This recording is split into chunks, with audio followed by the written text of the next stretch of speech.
In the glittering world of Macau's casino empire, one man ruled them all, Stanley Ho, known as the Casino King. His wealth built cities, his charm conquered headlines, and his family symbolized power itself.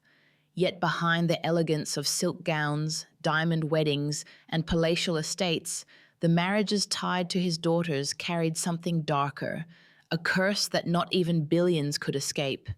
They were called the luckiest men in Asia, 7 sons-in-law who married into unimaginable privilege. But as the years passed, their fortunes collapsed like broken dice.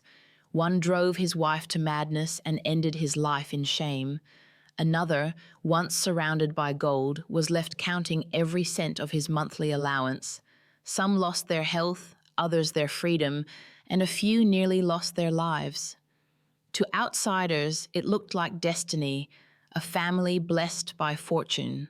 But inside, it was a battlefield of love, betrayal, and control, where every smile hid a silent deal, and every kiss came with a cost. These 7 men walked into the Casino King's empire, believing they had won life's greatest gamble. They didn't know that the house, as always, never loses. This is the story of 7 marriages that began in glory and ended in ruin, a story where power devoured love, loyalty became illusion, and fate proved that even the richest dynasty in Asia could not buy peace. It was 1975, and Hong Kong had never seen a wedding like it. The bride was He Chaoying, the eldest daughter of Stanley Ho, the man the world called the Casino King of Macau. The groom, Bai Chen Shen, came from a family of influence and had charm that could fill a ballroom. Their union was described as a match made in heaven, a perfect blend of power and beauty. Every detail screamed perfection: the diamond tiara flown in from Paris, the gold-trimmed invitations embossed with the Ho family crest, and a guest list that included Hong Kong's richest and most feared. Cameras flashed, champagne overflowed, and the city called it the love story of the century. But for Chaoying, it wasn't love that glittered, it was expectation. Her father had chosen Bai not for affection, but for strategy. He was supposed to expand the Ho empire, connect the family's influence beyond the casinos, and strengthen their standing among the elite. What he didn't expect was that Bai Chen Shen had his own ambitions, and no intention of living in anyone's shadow. From the very beginning, their marriage was built on control. Stanley Ho dictated where they lived, how they spent, even what events they attended. Bai, humiliated by his dependency, turned bitter. He drank heavily, gambled recklessly, and flaunted his freedom in the city's most exclusive clubs. To outsiders, he was a charming playboy. To Chaoying, he became a stranger who knew how to wound her in silence. Friends would later recall her quiet confession: "He doesn't shout, he disappears." As months became years, the distance between them turned into emotional cruelty. He began staying out for days, and when he returned, there were whispers about the women, the fights, and the things he said when he was drunk. Chaoying, raised to preserve her family's dignity, endured in silence. But every time he slammed the door, another part of her broke. By the mid-1980s, the fairy tale had collapsed. Their arguments grew public, violent, and humiliating. The once radiant daughter of the Casino King withdrew completely from society. Curtains stayed drawn in their Stubbs Road mansion. Her voice faded from every conversation, and her laughter, once known across Hong Kong's elite, vanished. The divorce, when it came, was quiet. There was no statement, no photographs, just a discreet notice buried in a financial paper. But what the headlines didn't say was that He Chaoying's mind had begun to fracture. Depression turned into delusion, sleepless nights into hallucinations. Servants whispered that she would talk to walls, convinced Bai was still in the house, watching her. She stopped leaving home entirely. Doctors diagnosed severe psychological trauma, worsened by years of emotional abuse and public isolation. In her final years, Chaoying lived alone, surrounded by nurses and silence. When she passed away at 67, Hong Kong barely noticed. There were no front-page tributes, no family eulogies, just a brief obituary listing her name and the words eldest daughter of Stanley Ho. Her ex-husband, Bai Chen-shen, never spoke publicly again. What began as a union meant to unite two dynasties ended as a tragedy that silenced one woman's voice. And for those who knew her, He Choying's life became the first warning in the Casino King's curse that in his empire, love was never stronger than control. Not every man who entered Stanley Ho's world sought to rule it. Some simply wanted to survive it. Peter Kerr, the husband of He Chaoman, was one of them, and perhaps the only one who understood from the beginning that marrying into the Ho dynasty was a gamble no man could truly win. Peter wasn't born into money. He was a Danish entrepreneur with a background in technology and a love for martial arts. When he met Chaoman, Stanley Ho's second daughter, she was already known for her sharp mind and ambition. Unlike her sisters, she wasn't content to just attend galas and inherit status. She managed hotel chains, spoke at business forums, and handled million-dollar negotiations with ease. To most men, she was intimidating. To Peter, she was fascinating. Their connection was real. Two intelligent people drawn together by mutual respect rather than inheritance. When they married, it was quiet. No extravagant ballroom, no global press. It was the most modest wedding in the Ho family's history, and that alone spoke volumes.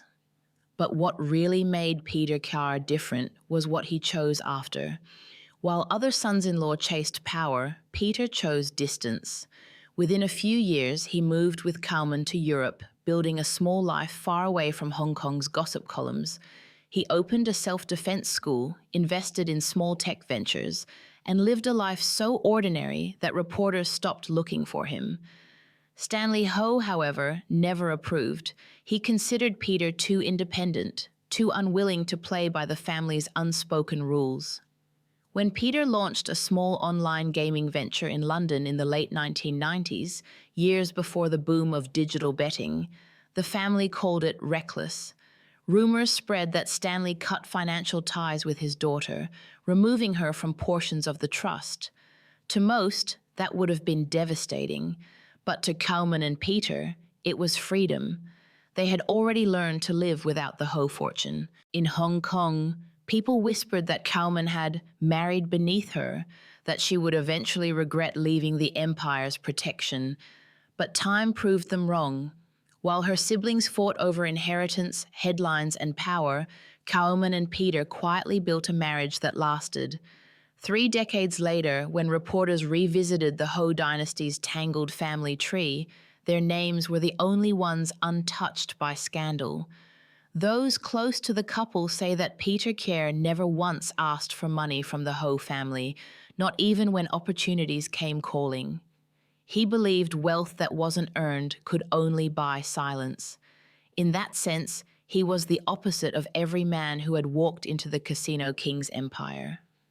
When Stanley Ho's legacy finally began to crumble under lawsuits and family disputes, Peter and Chaoman were already living a world away, in a small European town by the sea. Locals said you could sometimes see them walking together at dusk, two people who had traded billions for peace.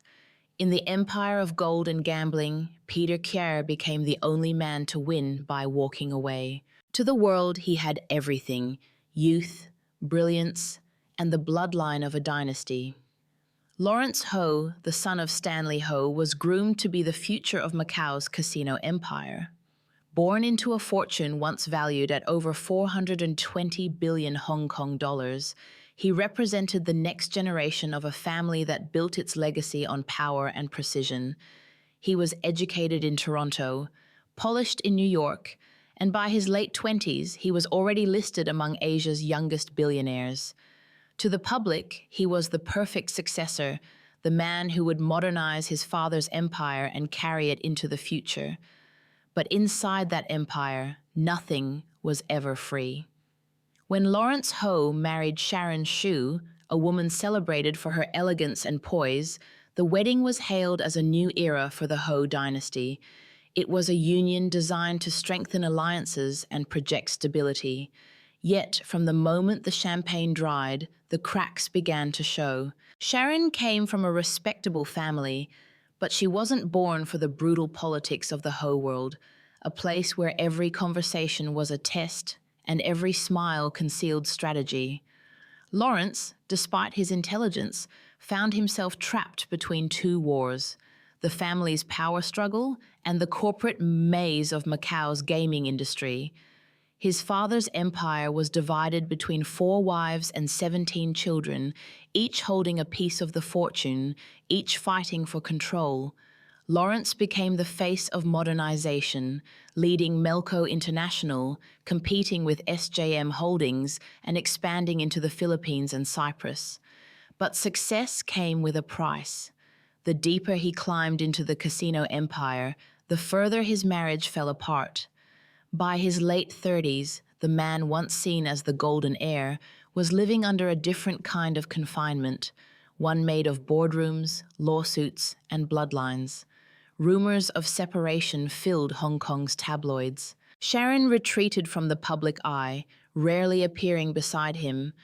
Behind the polished press releases and luxury conferences, insiders whispered that the marriage had turned into a contract, cold, distant, and necessary for appearances. Lawrence Ho once said in an interview, "Freedom isn't about money, it's about choice." But in his world, even choices had a cost. When his father's health began to fail and the empire splintered into factions, Lawrence stood at the center, forced to balance legacy against sanity. He could expand the empire or escape it, but never both. By the time Stanley Ho passed in 2020, the Casino King's fortune had been scattered through dozens of companies and court disputes. Lawrence remained one of the few still standing, powerful, respected, and utterly alone. His marriage quietly dissolved, with no statement, no blame, no fight, only silence. To outsiders, Lawrence Ho was the smartest of the dynasty, the one who survived the storm. But those who knew the truth said he was still trapped, not by walls or wealth, but by the invisible weight of a $420 billion curse that no one in the Ho family had ever escaped. Among the 7 sons-in-law of Stanley Ho, none captured Hong Kong's imagination quite like Julian Hui, the suave heir of an old-money shipping dynasty who married one of Hong Kong's most glamorous daughters, Josie Ho. To the tabloids, it was the perfect union: beauty, bloodline, and billions. But what began as a fairy tale between 2 of Hong Kong's most elite families soon turned into one of the most painful scandals the city had ever seen.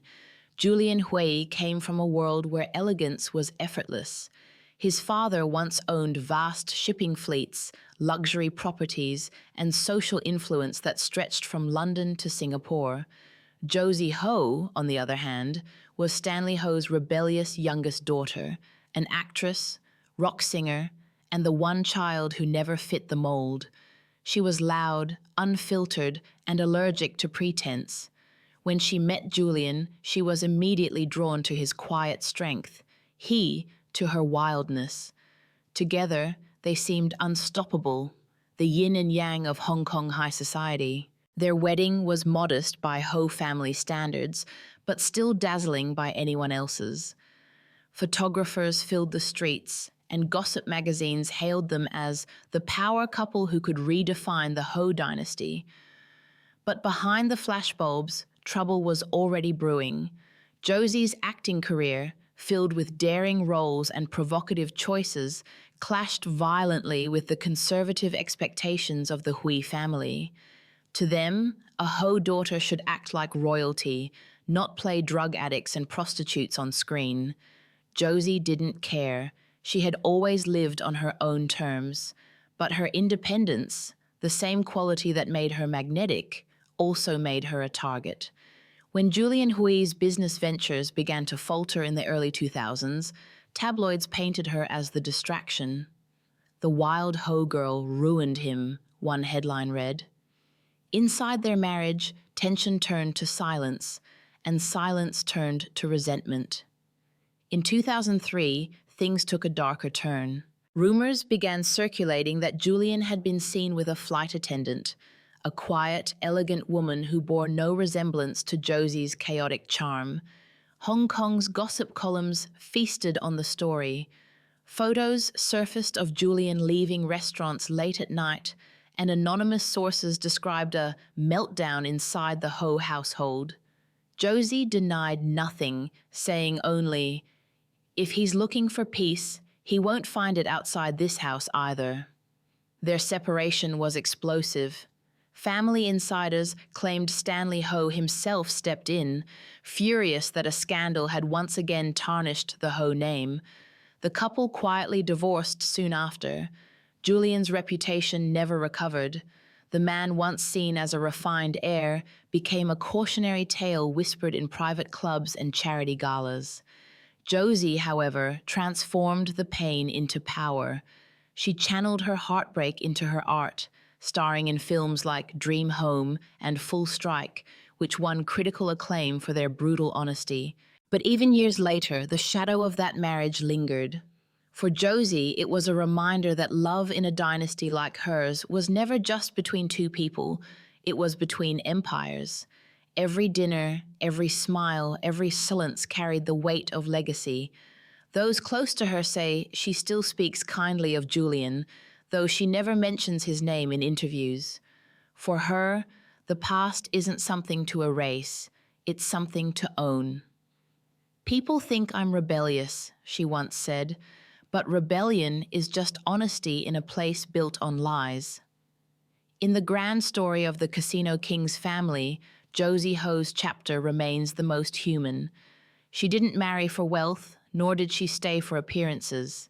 She loved, she broke, and she rebuilt, not as a billionaire's daughter, but as herself.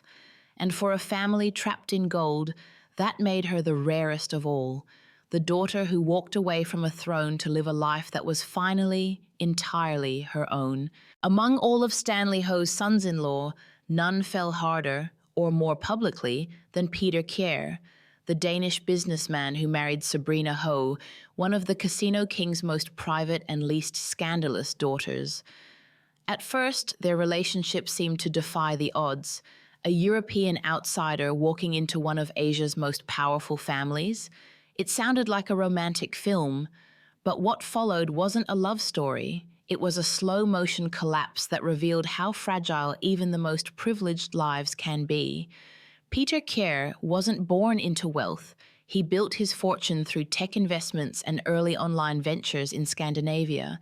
When he met Sabrina Ho in the late 1980s, she was studying abroad in the United Kingdom, far from the shadow of Macau's neon skyline.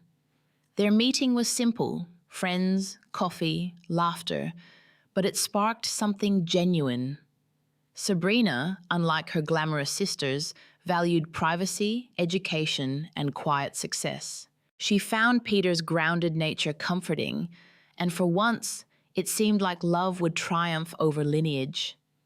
When they married, Stanley Ho didn't protest. In fact, he was said to respect Peter's independence and intellect. The couple settled between London and Hong Kong, maintaining a discreet lifestyle far from the tabloids that devoured every move of the Ho clan. They had a daughter who grew up mostly in England, attending exclusive private schools but far removed from the chaos of Macau's casino empire. For nearly 2 decades, Peter and Sabrina appeared untouchable, a marriage built on balance and mutual respect. But in the 2000s, cracks began to show. Peter, lured by the booming online economy, started an internet gambling venture without informing the Ho family. When Stanley Ho discovered that one of his own sons-in-law was running an unlicensed gambling site, his fury was immediate. To the Casino King, this wasn't just business, it was betrayal. He reportedly cut Peter and Sabrina off from the family's corporate holdings, forbidding them from accessing any company funds or using the Ho name for business deals. The fallout was brutal. Their names quietly disappeared from several family trust documents, and Sabrina's monthly allowance, once rumored to exceed $1 million Hong Kong dollars, was suspended. Overnight, they went from power couple to pariahs within their own dynasty. Hong Kong's tabloids smelled blood, and headlines screamed about the Danish man who gambled away his empire. Sabrina tried to shield her husband, defending him in private while retreating from public life. The two relocated to Cambridge, where she reportedly opened a small art studio while Peter attempted to rebuild his career through consulting. But exile has a way of eroding even the strongest bonds.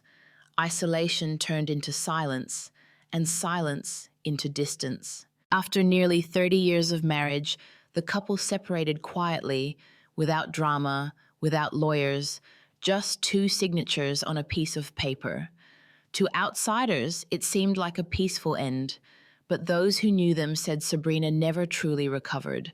She lost not only her husband, but also her place in the family empire. Though she remained wealthy, the fall from grace had left a scar that money couldn't erase. Meanwhile, Peter Kjær faded from the spotlight completely. He was last photographed in 2018 at a small business event in Denmark, looking older, thinner, and far removed from the world he once inhabited. Insiders say he lives a quiet life now, far from Asia's headlines, a man who once held a seat at the Ho dynasty's table, now content to be forgotten. The tragedy of their story lies not in betrayal, but in loyalty. Peter and Sabrina chose each other in a world where love was often just another transaction. But in the Ho family, even genuine affection came with a cost. And when that cost finally came due, they paid it not in money, but in exile. In a family defined by luxury and power, Mandy Ho, known publicly as Josie Ho's cousin and Stanley Ho's youngest daughter from his third wife, lived a life that defied every expectation of what it meant to be born into the Ho empire. Her marriage to Johnny Chan, a respected entrepreneur and co-founder of a medical technology company, began with glamour, promise, and admiration. But what followed was a series of tragedies so shocking that Hong Kong's media began to call it the Ho family curse. Johnny Chan wasn't a playboy or a businessman chasing fame. He was quiet, loyal, and brilliant in his field, someone who built his fortune through hard work rather than inheritance. When he married Mandy in 2003, it seemed like the perfect blend of brains and bloodline. The wedding was intimate but lavish, attended by Hong Kong's elite and foreign dignitaries. Everyone believed Mandy had found what so many in her family had failed to, real love. For several years, they lived a peaceful, low-profile life. Mandy supported her husband's growing medical ventures while continuing her philanthropic work across Macau and Hong Kong. They had no children, but by all accounts, their marriage was happy. That illusion shattered in 2016 when tragedy first struck. Johnny, who had lived a stressful life managing multiple businesses, collapsed after years of overwork and smoking. He was rushed into the ICU in Sydney, where doctors diagnosed him with acute heart failure and a ruptured artery. His chances of survival were less than 10%. Mandy stayed by his bedside day and night, refusing to leave. When doctors told her to prepare for the worst, she reportedly whispered, "He's not leaving me yet." Against all odds, Johnny survived, but barely. He spent months in recovery, relearning how to walk, while Mandy paid millions for private nurses and specialists to stay with him 24 hours a day. But fate wasn't done testing them. Just months later, as Johnny began to recover, a sudden aneurysm struck him during a business trip in Europe. It happened in the car. He felt a stabbing pain, went pale, and was rushed to a hospital. Doctors fought for his life for 20 hours straight. Mandy was on a flight when she got the call. She landed, went straight to the ICU, and watched him fight for breath through a tangle of tubes and wires. She didn't cry. She simply held his hand and told him, "If you wake up, I'll never let go." He woke up 20 days later, whispering, "I thought I died." The cost was unimaginable. His lower body was left paralyzed, his digestive system permanently damaged, and his daily life confined to a hospital bed. Mandy sold properties, withdrew investments, and reportedly spent over 100 million HKD on surgeries, therapists, and equipment to keep him alive. Most of Hong Kong's elite would have quietly walked away, but she stayed. By 2023, medical advances offered hope. A specialist team in Los Angeles proposed an experimental operation, one that could reconnect his severed nerve pathways. The surgery lasted over 12 hours. Mandy personally funded the hospital team and supervised every stage of the recovery. Against all odds, it succeeded. Johnny slowly regained mobility and began walking again by mid-2024. For the first time in years, they appeared in public, holding hands at a charity gala. The city was stunned, but their victory was brief. In 2025, just months before their 20th anniversary, Johnny's condition relapsed. He was rushed to the United States once again for emergency surgery.